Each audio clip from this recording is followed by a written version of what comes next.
විශ්වවිද්‍යාලවල උපකුලපතිවරුන්ට ආචාර්ය මහාචාර්යවරුන්ට විශ්වවිද්‍යාල තීන්දුව ගන්නවද?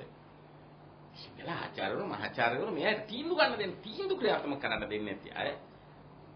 නැවතත් මම කියන්නේ 1000ක් නෙවෙයි 2000ක් වුණත් ඇස් කරලා දාලා විශ්වවිද්‍යාල වල ඒ නිදහස ස්ථාපිත කරලා විශ්වවිද්‍යාල ඉහළට ගේන්න අපි කීයටවත් මැරි වෙන්නේ.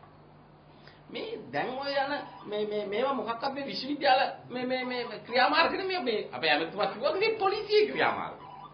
විශ්වවිද්‍යාලේ ක්‍රියාමාර්ග අරගෙන නැහැ. ඔය පන්ති තහනම් කරලා දිනේ පරීක්ෂණයක් තියෙනවා තැන් වල කීප දෙනෙකුට. ඒ ආරෙන්න මොනවද විශ්වවිද්‍යාල ආරම්භ කරේ? එක ළමෙක් තවම අපි අස් කරලා නැහැ.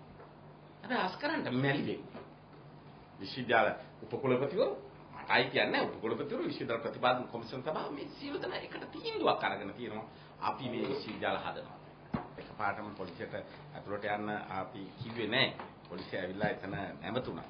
ඉතින් ඒ වෙලාවේ උපකුලපතිතුමා තව ආචාර්යවරු දෙන්නෙක් එක්ක මේ ශිෂ්‍යයන්ගේ ළඟට ගියා. ගියාම අපි බලා ගන්න අපේ වැඩේ මෙතනින් යන්න කියලා කෑ ගහලා එක කතිකාචාර්යවරයෙකුට ඒ කතිකාචාර්යවරු දෙන්නට ශිෂ්‍යෝ දෙන්නෙක් ගහලා තියෙනවා. ගහන අතරේ උපකුලපතිතුමාට ගහන්න පිටිපස්සෙන් වුණ පොල්ලක් විසි කරලා තියෙනවා උපකුලපතිතුමාගේ ඇඟට.